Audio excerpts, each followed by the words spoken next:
Hello and good evening. Tonight we celebrate the release of the book Dianetics, the Modern Science of Mental Health. It was 71 years since the book started a global movement leading to a better understanding of man's nature. Its goal is freedom for mankind. Since Dianetics has sold over 22 million copies worldwide, many have taken the steps to attain that freedom. Some of whom you will meet tonight as they share with us their story of how Dianetics quite literally changed their lives. You will see for yourself why Dianetics is the best-selling self-help book of all time.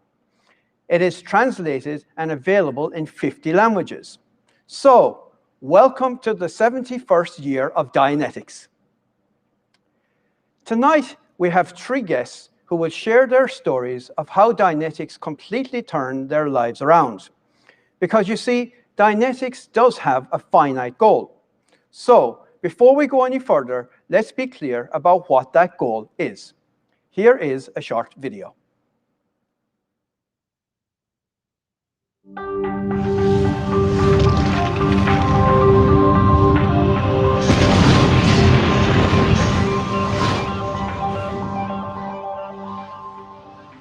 It's like everything I do, I'm on edge. I'm either gonna burst into tears or into flames at people for what I think is no reason. I can't even really put my finger on it, but something like kicks in and I can't be happy.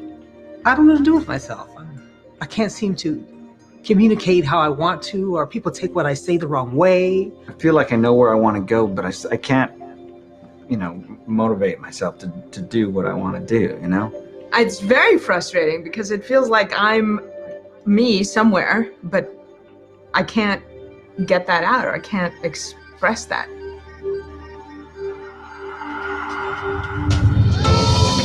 If you could be truly yourself, who would that be? If you could reach your full potential, what would you be like? There's a basic personality within each of us, and it is not some buried, unknown or different person, but an intensity of all that's best and most able in you. Rational, intelligent, competent, productive and happy. Able to make the best possible choices to ensure your highest level of survival. You may have felt that way as a child. Yet as you go through life, it seems like you move farther and farther away from your optimum state. You suffer fears, doubts, and anxieties.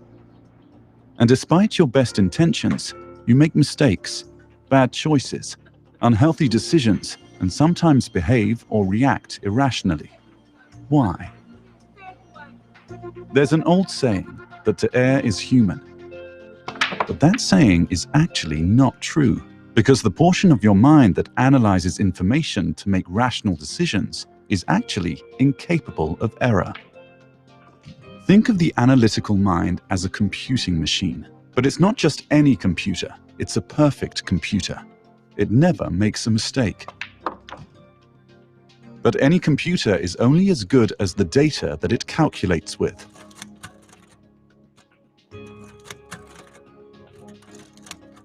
Now, imagine a calculator that's been tampered with so that the number 7 is permanently held down and always added into every calculation. Add 2 plus 2 on this calculator, and it'll give you the answer 11. If you didn't know that the 7 was being held down, you'd think this calculator is calculating wrong. But in fact, it's actually calculating correctly with the data it's being given. 2 plus 2 plus 7 does equal 11. If incorrect data gets into the machine gives wrong answers. In the same way, the human mind is affected by incorrect data. When incorrect data is used by your mind to make decisions and solve problems, you compute or react in an abnormal or aberrated manner. The word aberration means a departure from rational thought or behavior. It basically means to err, to make mistakes. A person with aberrations is being irrational to some degree. Some label such behavior as having some kind of disorder.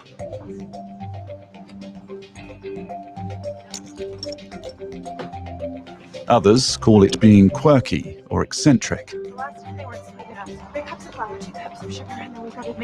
or having faults or unusual habits.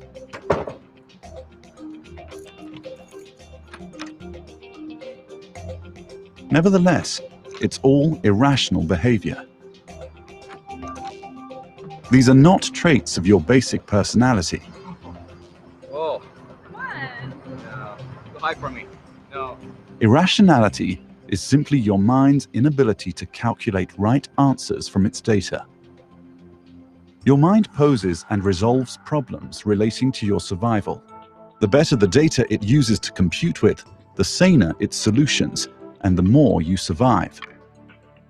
Certainly, mistakes can be made if you have incorrect data or not enough data, but irrational decisions and behavior can also come from another, far more vicious source.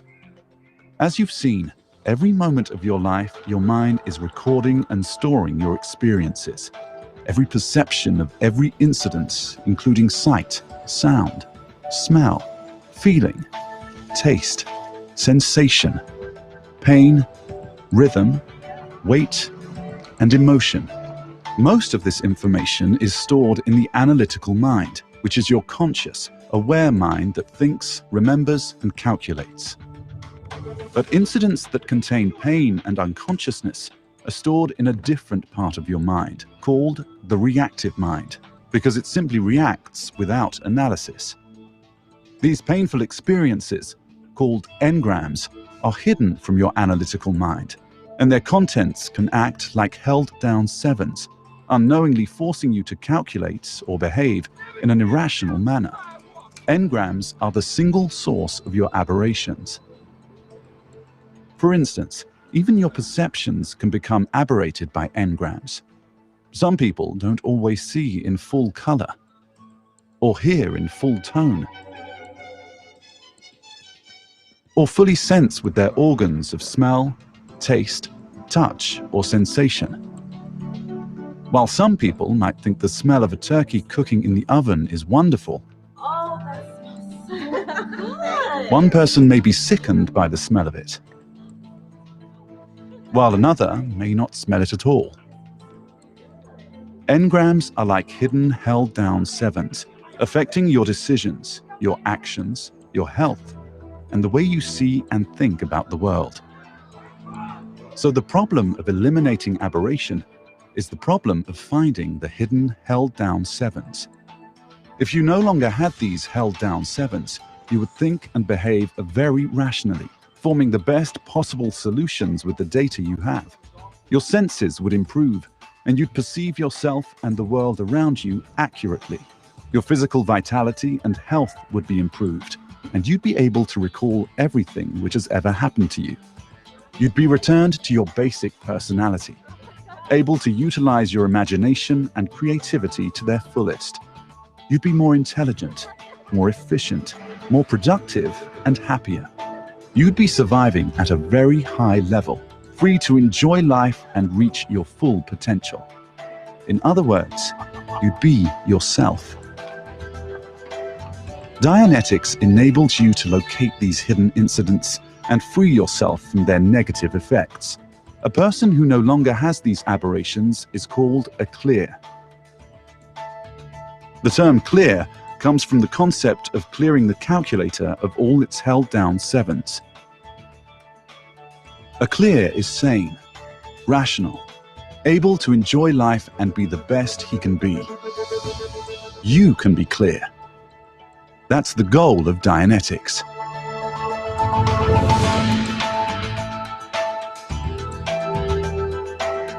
You'll learn much more about the state of clear by reading Dianetics.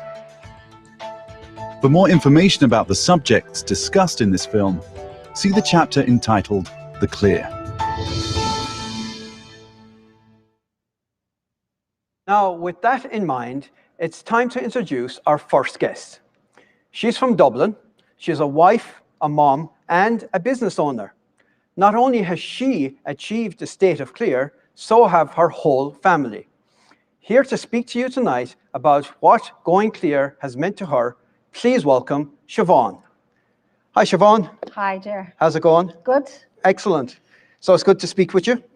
Yeah, good to be here. So tonight we're going to talk about going clear and so forth. So I think we should probably start with how you came across the subject of Dianetics. Okay. About 30 years ago, a friend of mine introduced me to Dianetics. He was a Scientologist, and he bought me the book. And I didn't read it. I didn't read it at first. And he had said to me, you know, if ever you were upset or whatever, because he knew I was actually not doing very well, right? To let him know, and you know, he'd come and give me a handout, a dig out. Right. So this particular night, I was actually in very heavy grief, and I called him, and I got my first Dianetics session from him. Wow. And the following day, then after the session, there was a huge change in how I felt. I was a lot calmer, and you know, doing a lot better just from that one session. So that was just from doing the one Just session? from the one. Like, I hadn't been doing well for a long time. I was failing, I was introverted, and I just couldn't figure out why. Right. The question was, why? Why am I like this? It doesn't add up, it doesn't make sense. And I wasn't getting the answers that I wanted. I had tried quite a lot of things, and it was really just from that session then that spurred me on to read a little bit. I didn't even read the whole book, but I read a bit after that, and I really saw what Dianetics did and what it was aiming for. Fantastic, fantastic. So at what point did you kind of get to a point where you decided you wanted to do something about your situation, or you wanted to go clear, or what way did it roll out for you? Well, I always wanted to do something about myself, but I could never actually find the correct thing that indicated, you know, like that. I knew I needed something practical, something for answers, because I knew I wasn't a stupid person. I just knew there was something wrong, but I didn't know what it was. But when I actually read some of the stuff in the book, it really indicated as to why I was having the problems, because here I was, intelligent enough, confident enough, and knowing that I was confident enough in certain things, but not really showing it. Right. And it really validated me when I read the book. Oh, I'm not that crazy, and there is a solution. Wow. And so I was actually, after reading the book, it just gave me an awful lot of hope, because I knew I wasn't a hopeless case then, you know? Right. Wow. And so what prompted you, and how did you go about going clear then? What was the what kind of steps? Basically then, there are steps up to clear. I knew immediately I wanted to go clear. And for me, going clear was just to live a good life, being able to make decisions, being able to move forward and actually achieve what I wanted. But I took the steps that you do before going clear, all the different stages in Scientology that you do. Right. And what it does is, like, going clear is, it's something that you reach for, but it's a stepping stone with rehabilitation of your abilities. Right. So, you know, one of the first steps is rehabilitation of your communication. Then you go on to problems. And what you're doing is you're getting your ducks in a row on these stepping stones to clear. Wow. And you're getting your ducks in a row on communication, you know, all the times you never communicated when you should have. Yeah. You know, the times you're afraid and you withheld, or maybe you over communicated. All of that kind of gets you get to view it again and realign how you feel about communication. So you do that all the way up, communication. Then you have problems, you know, of course, I had loads of problems that I wasn't even solving. Right. I didn't even know half of them, you know, where they were coming from. So it helps you get to the source of your problems, rehabilitate you on looking at them. And even looking at them can sometimes blow a problem away. So a lot of that started to happen in my life. Then the next step after that was upsets, you know. You're going around upset and you don't even know why you're upset. Right. You think it's blah, and then it's like, and you keep going on about that, and it doesn't change. Right. But on this step then, so you're just rehabilitating you all the time in relation to life and dealing with life. And by the time you get to the stage of achieving the state of clear, that is the achievement. Right. Those rehabilitation of those things with you running them. Right. You. So here you are as a clear, handling life instead of it handling you. Perfect. Perfect. That's probably the best description I could give it. Right. So it kind of leads on to the question of how life is for you now as a clear. How do you view life? You know, you've kind of described how you would handle these different things, but how is life for you now? For me now, God, I mean, it's night and day, really. I mean, I was quite pathetic when I look back. Like, I was very griefy. Right. I was not moving forward. I wasn't getting the things that I wanted. I didn't have a family. I didn't have like my own family. I was kind of disconnected from my siblings and my mother and that, not wanting to, like, but found myself very disconnected. Whereas now I am more connected. I know what I want. There's just no comparison. I'm actually living. I'm alive. Wow. I'm feeling, and I'm feeling whether it's, you know, you can have this idea of happiness, but I also feel anger. I feel pain, because this universe deals you everything, absolutely everything. So it's not a state of perfection. Yeah. It's a state of ability. And so, you know, every day deals you something. Yeah. But it really depends on your ability to handle it. So I find that I'm much more able to handle my life instead of it just being thrown around, you know. Fantastic, fantastic. Yeah. So obviously, with you going clear, your whole family are in fact clear. Yeah. So how did that come about? Because obviously, I assume they made their own decision on what they wanted to do and so forth. But how did it come about? Yeah, totally their own decision. My husband, he went clear a little before I did. Yeah. On his own determinism, because Yeah. it was something he wanted. My children then, I just brought them up in it because I was in a better condition. I was able to kind of handle them better. Right. And from that, I think they just saw that, God, Mom is not doing so bad, so, you know, maybe there's something in it. Yeah. So from that, they actually reached to, you know, because they have their problems as well. Of course. I was clear, but it didn't mean that my family were going to be clear. Yeah. So they had their problems. They encountered life, you know, school, learning, boyfriends, hobbies, failing, you know, Right. as you do. Yeah. And from that, then they went, okay, you know, I need to actually do something. And they did it. And here you are. Yeah. Fantastic. So how's family life now? Obviously, with everyone clear in the family Yeah, and so it forth. can be fun. It can be challenging as well, because we're all quite determined. Yeah. Because it restores your own self-determinism. Right. So we've got 4 very self-determined people living in the house. Yeah. So it's fun, and yet we have to kind of make space for each other as well. So yeah, it's good. Fantastic, Yeah. fantastic. And you've kind of even broadened it even further, because we mentioned at the start that you're a businesswoman. Yeah. And your business partner is also clear. Yeah. So how is that from a business dynamic? I couldn't imagine it any other way. I mean, you know, business can be hard. There are Yeah. challenging times. We work very well together. We have our moments where we don't work very well together, but we're rational enough to actually sit down then and handle things that come up. Right. You know. Right. And then also with our employees, you know, they're not clear. Yeah. So we pave the way for them to have a kind of a smooth time with us and Right. make it easier for them as much as we can, because we have a lot more understanding. Fantastic. So you mentioned understanding. So you've got Yeah. a more of an empathetic view of life and people around you, groups and that kind of thing. Would that be correct? Absolutely. I mean, absolutely. I mean, how can you care for others? How can you have the empathy for others if you're in a bad state? You don't, Right. because you're kind of a little bit pushed in on yourself. But when you actually come out, you know, get rid of that stuff, Yeah. those aberrations and problems, then you can actually look out and see if you can be a source of inspiration or empathy or help for someone else. Yeah, it makes a huge difference. And the greatest thing about it is that because you've handled quite a lot, the pleasure that you can actually get in just being a terminal for somebody that needs just an ear. Right. someone to listen to even, you know. So yeah, it's wonderful. Excellent. So what would you recommend if we've got people watching tonight that don't know much about Dianetics?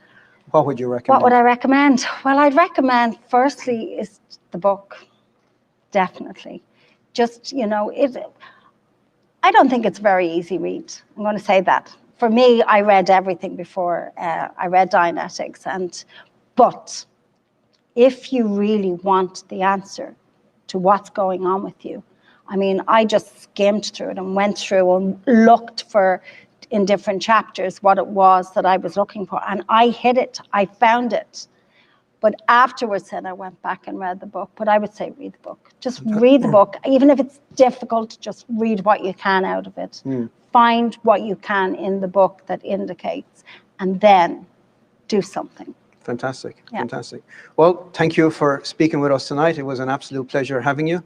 And we will definitely speak again in the future. Yeah, my pleasure. Excellent. Thank you, Siobhan. Okay, thank you. So there you have it. I mean, again, I think the advice is very, very simple. If one hasn't read the book, start by doing that. Get an understanding of what it says, how it works, how it can help you, and so forth. Because your life is under your control. It's up to you to create it as you want to create it. Okay, our next guest grew up in Cork boy. He studied petroleum engineering and then traveled the world, and then returned to Kerry, of all places. He's here to tell us how he found Dianetics and what going clear has meant to him. Please welcome Colm. How's it going, Colm? Good, Ger. So I'm here in Dublin talking to a Kerry man. I see enough of them in Kerry. So you started in Cork, went around the world and came back to Kerry. Yeah, well, I'm still a blow in there, though. I'm basically Cork. Right, fair enough, fair enough. So look, tell us, how did you find Dianetics? How did you come across the subject? Yeah, well, you mentioned I was a petroleum engineer and like traveled the world a bit, but I had just started work, and I was working, and my first boss gave these courses, and I was his assistant. Right. So I was helping him with these courses, which were week-long courses on the software we were using for engineering, and so courses came up in Indonesia, and my boss hated Indonesia. So he decided I could be the course giver. And he felt guilty about this because he was sending me to a hellhole according to him. Right. Whereas for me, it was like, yes, I'm going to get a trip out to Indonesia, you know, get to travel. see the world. Right. But I think as part of, he felt so guilty that he actually gave me a week in Perth as well. You know, nice place, I suppose, in his thinking, civilized. And it was, where I didn't have a lot to do. So I was in Perth, and I had only a small bit of work to do, and I was literally wandering the streets, amusing myself in between a couple of demos of software I had to do. And somebody stopped me and said, would I help them with a survey? So I said, fine, yeah, sure, no problem. And he asked me 3 questions, which, if I remember right, were if you could have anything in the world, what would you have? If you could do anything in the world, what would you do? And if you could be anything in the world, what would you be? And I think it was in that order. He asked them. But anyway, I thought it was all very interesting. And then he took me down and I did a personality test, which was 200 questions. And I filled this in and he came out with this graph. And like I had just come out of college. I was full of the joys of life. I had a good job. Everything was going thing. And I had this very nice graph, according to him. Right. You know, and he said, oh, you know, it's an amazing graph. I'd love to audit you. And I go, what? I had no idea what he was talking about, but it didn't make sense to me. It didn't ring right. Right. But anyway, we had a conversation, and out of that, we came up with a kind of agreement that we use a fraction of our potential.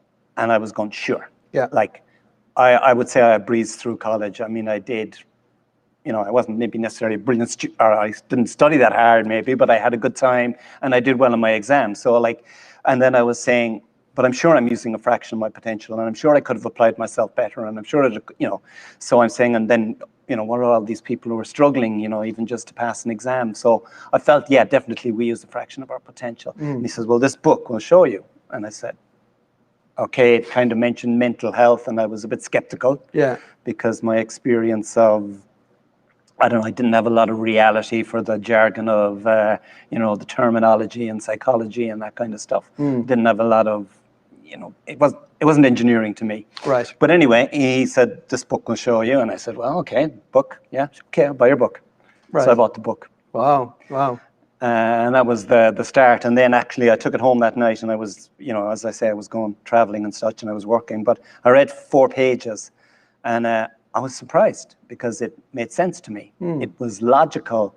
The 4 pages I read, and it was there saying, what should a science of mind be composed of? Yeah. And it listed out that it should do this, and it should do this, and it shouldn't have to assume things that didn't exist, and it, to bring it, and all this kind of stuff. Yeah. So this makes sense. It reads well. Right. So I put it in my bag and kept it. So you didn't run to the first organization? I did not. No, I kind of go, I know what I'm doing with my life. It's under control. No, I went straight. I went to Singapore after that, and then on to Indonesia, and I went back to England where I was working at the time, and then I said time for a change, and I ended up moving to Canada, and I worked there for a couple of years. And I was having a great time there. And then after a few years there, I think I found I was doing the same things. I was having a great time. I'd made loads of new friends, but I found I was doing the same things. And I said, I think it's time for a change. There's something. Right. It's time to move on. I've learned a lot now. I want to move on and do something new. And also, I was running races at the time. I was orienteering, and I was running on the Irish team. And there was some World Cup races I wanted to run in Europe. And I only had 2 weeks holidays or 3 weeks holidays in Canada, and I just couldn't do all these things. So I said, I'm quitting. Right. I'm taking 6 months off. I'm going to go run my races. I'm going to have some fun, and I'm going to go up to the Yukon because I have friends up there, and I've got friends in Vancouver. I'm going to travel around a bit. I had a girlfriend in Austria, So fine, I was going to do all that. But while I was doing it, I said, okay, I've got this time off, and I'm going to have fun, but I should also look to see if there's anything else out there to expand my horizons. Right. And I said, where's that book?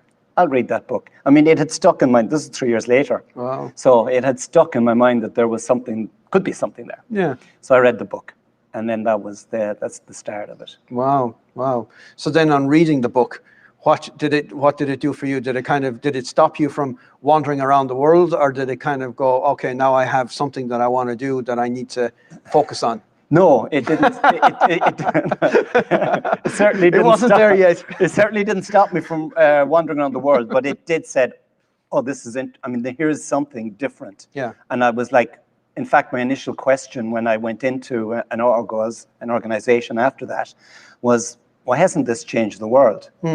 And the guy gave me a very good answer. He said, "Good question." And that was my feeling. Why hasn't it changed the world? I mean, we have here an understanding of the mind, which I hadn't seen anywhere else, and I don't believe exists in other disciplines that I know of. And, even just reading the book gave me a better understanding of the mind. And you can see, well, it's, when things go wrong, why they can go wrong. Yeah. And even just that bit of data, I mean, when you have the tools of a trade, when you have the understanding, like when you have the theory in your engineering, you can then apply it. When you understand the mind better, you can then be much more at cause over what goes wrong with it when it does go wrong. Right. And you can, and it's easy to see in other people. It's maybe not so easy to see in yourself, but certainly you see it and you have a better understanding. Nice. And I definitely wanted to pursue it, find out more, get some reality on how all this worked, and go clear. Fantastic, fantastic. So let's fast forward the traveling around the world bit to what happened once you reached that goal of going clear. Well, I mean, clear for me was an interesting thing because the personality is inherent, right? So I didn't feel like a changed person so much. It was just that there was these barriers to me full-time enjoying myself and full-time being at my best, because when a lot of the time most of us are, well, not maybe, some of us certainly, but a lot of people, some of the time, everyone experiences these moments when they're happy, when they're doing things and things are going well. Yeah. And this is when the reactive mind isn't bothering you. Yeah. And then for some reason, I don't know, you go out and you get drunk and you find somebody crying in the corner, somebody else fighting in that corner, and there's the reactive mind kicking in. And there's things go wrong, and people get sick, and things like this. So it just removed these barriers. And I think, if I were to pick out specifics, like one of the things that I had, and as a runner, it was very, if somebody wanted to run, I ran World Championships orienteering for Ireland, and I wasn't you know, we're not the top in orienteering by any means, but still it was something that I liked to do. Yeah. And I was asthmatic. So in the book, it talked about asthma and how you can handle this with Dianetics. And I thought, okay. And I did. I handled it.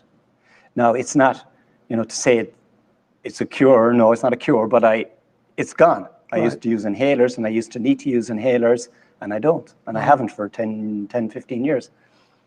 Wow. So, you know, and then it just makes you more yourself, and like, things don't affect me. Like, they don't knock me down, or if they do, I come back up pretty quick, you know? So Colm is more Colm. Yeah, that's what it is. I mean, it is. And that's what I loved about it, was it wasn't something additive. It wasn't something where you say, oh, no, to be better, you must do this and you must do that and you must do other things. No, you take away barriers that you self-impose unwittingly, and you get rid of those so that you are then free to be more yourself. And like, even friends of mine said it to me, and I said, oh, you know, I've known you for years and you're still the same person. You're still the same guy that I run with, had fun with, you know. So like, and you know, I don't give him any, you know, negativity about it. So he says, fine, great, you know. Nice. So obviously, you know, we have some people who maybe have bought the book, I don't know. So what would you advise? Obviously not run around the world for 3 years, but maybe there's other things that you might want to give advice on. I mean, the beauty of it at the moment is you have places like this, you know, you have organizations like this where you can go in and know you're getting really good service and everything is good and all the blips have been ironed out over the years. So it's quick. It's really quick nowadays compared to, you know, you're a bit of a pioneer. It's a long time ago since I started, right? We're going back 30 years plus, right? So you know, it's fast. But like, what I would say is read the book. That's the first step, because that gives you an idea of what you can be, and it gives you, you know, what you're heading for. And just in itself, without doing any more, it puts you in a better position. Excellent. So I would say read the book. Excellent. And get on with it. Perfect. Well, thank you for speaking with us tonight. You're welcome. It was a pleasure. Yeah, thank you. So back to the kingdom with you. All right, bye. Good. Talk to you later. Cheers. Well, there you go. Again, the advice is very, very similar. It's like, you know, get the book, read the book, use the book, and so forth. It all kind of starts from there. That's the most basic thing that you can do. And then obviously, once you know that, and it's something that's real to you, it's something that you see you doing that's going to help you achieve what it is that you want. That, I think, is the key aspect to it. Okay, so our final guest is Polish, who has lived in Ireland for so long, she considers herself half Irish. She is a full-time public relations volunteer for the church. She is a social activist for the homeless. She works with local artists putting on community events. Please welcome Asha. Hi, Asha. Hi, Drew. How's it going? What an introduction, thank you. Excellent. I knew you'd like that. Yeah. All right, so your story starts in a different country. So it's like, indeed. You know, let's talk a little bit about what it was like for you before you came across Dianetics, and, you know, back in Poland and so forth. Sure. Well, you know, funny thing is, for my work and just through my life, I've been meeting a lot of people and socializing, and, you know, I came across something really interesting recently, that when people look at me, they started asking me, how do you know what pain is? And, you know, me knowing my story, knowing my life, obviously that was a very shocking question to receive. But, you know, somehow that came across like, how do you know pain?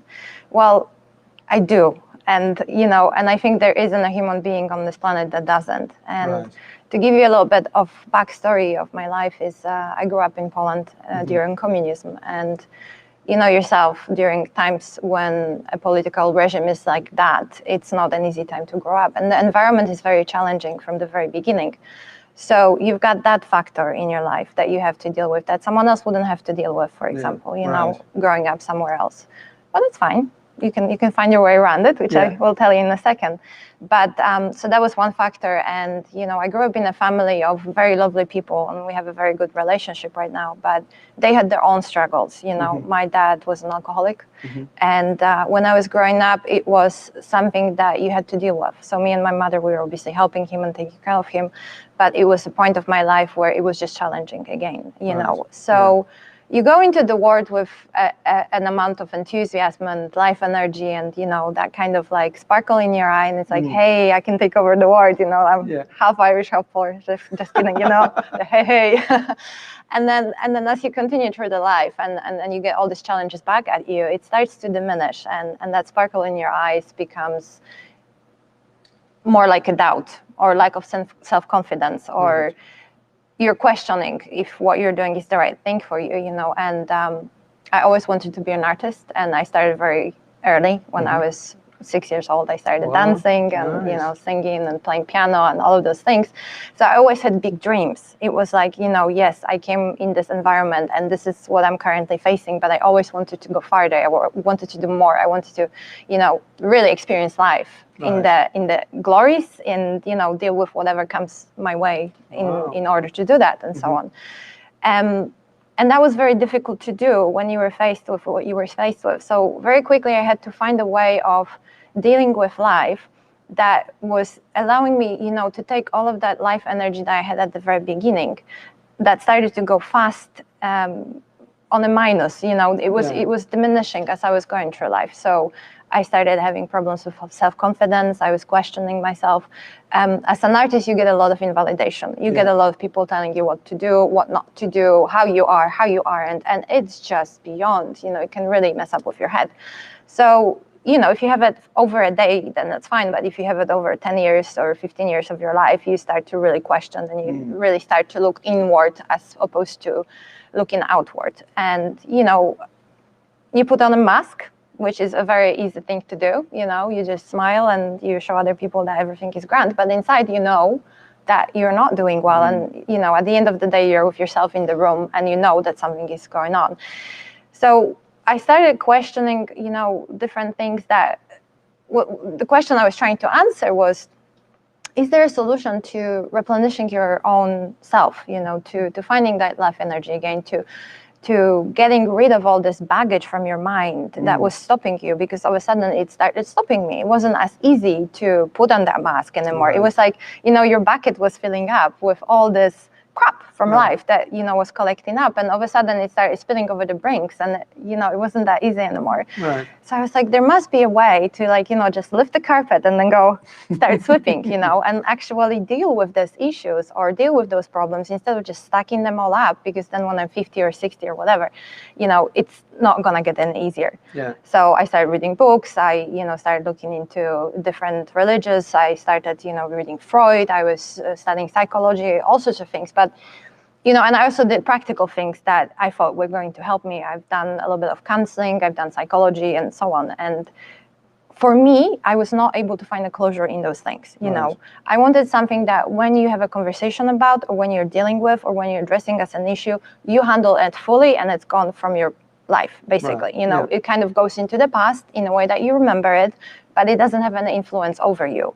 So I was not able to find that anywhere. And, you know, so I kept searching and so forth. And the funny thing is that when I did Dianetics, I had no idea what it was, how it was, where it came from, nothing. You know, I just literally tried because someone recommended that it might be good to, you know, do, and it might help me find what I'm looking for. And that's exactly what I found. I found the closure, you know, and I found the closure in so many things in my life that, and it's not, you know, like, I don't want to make it glorified like it's some kind of a miracle that you sit down for an hour, you have a conversation and all your problems of your life are gone, because that's not the case.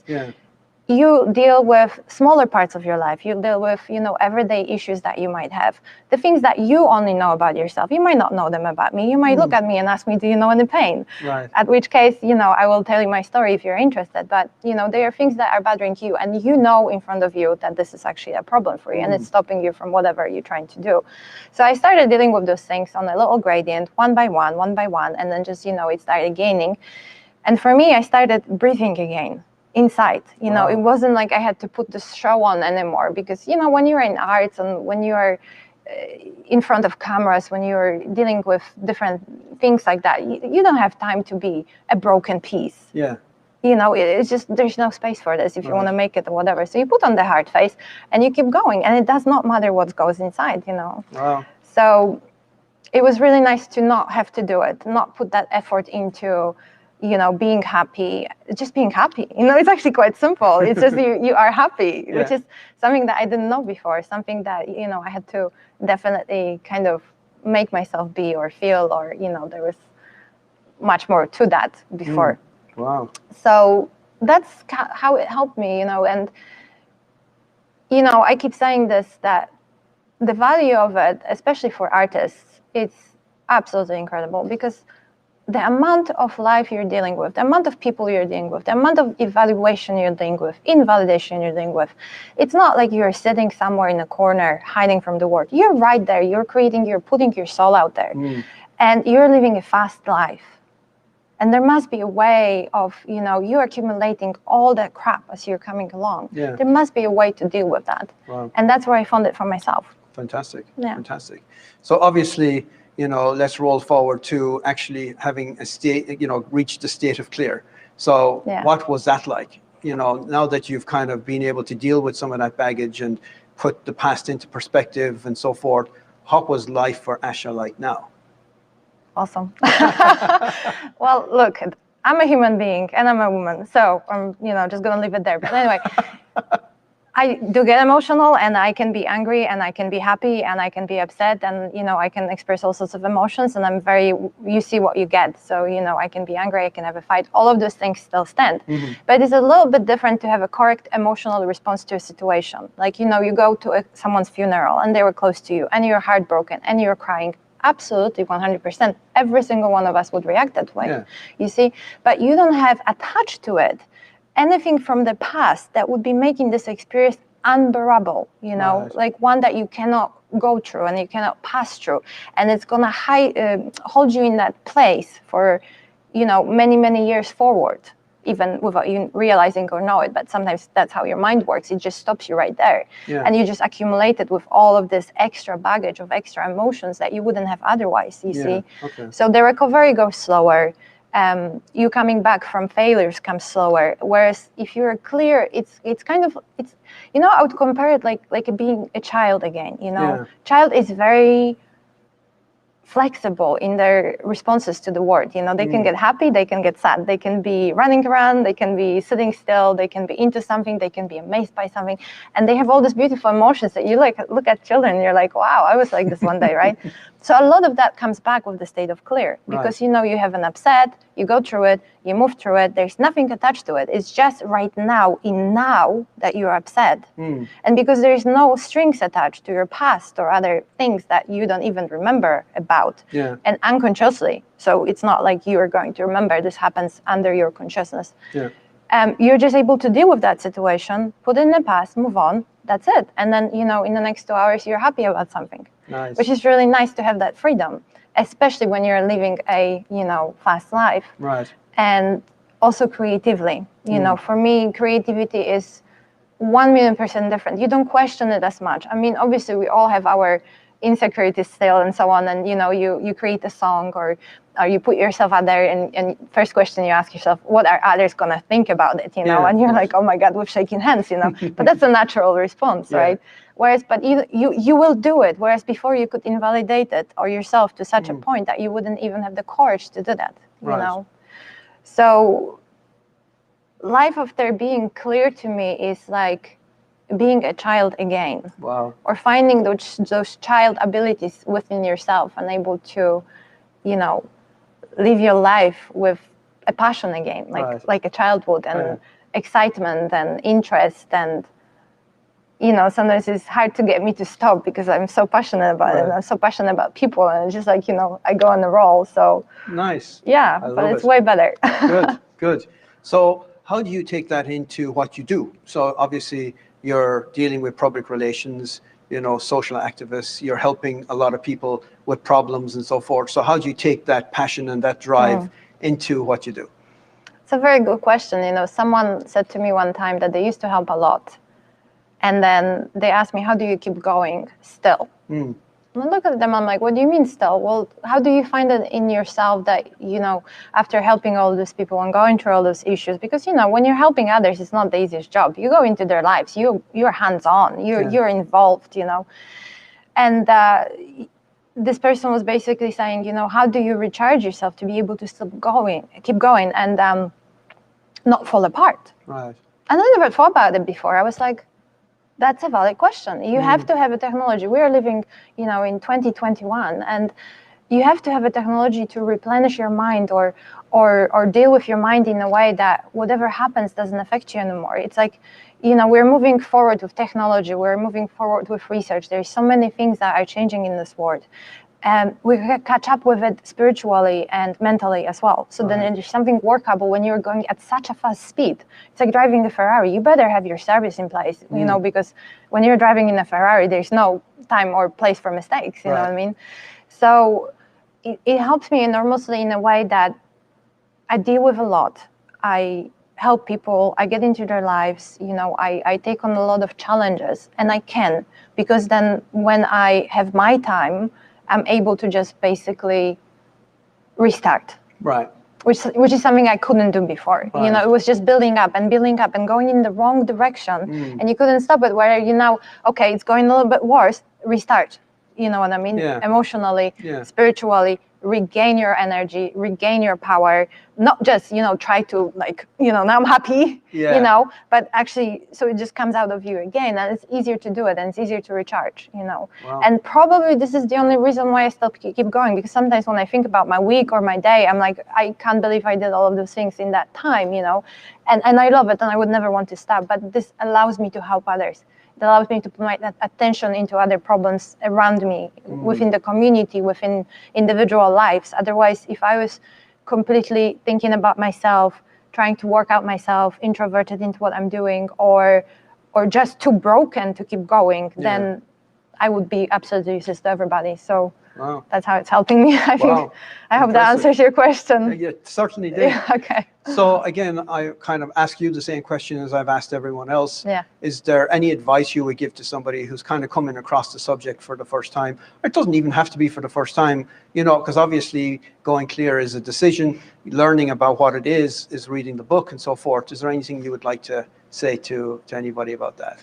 It takes courage. Right. It takes courage, and I respect everybody and anybody who actually has the courage to look into your own self, confront the things you don't want to confront the things that you're lying to yourself about. Oh no, sure, I'm grand. You know, I'm just gonna change it to Netflix, and you know.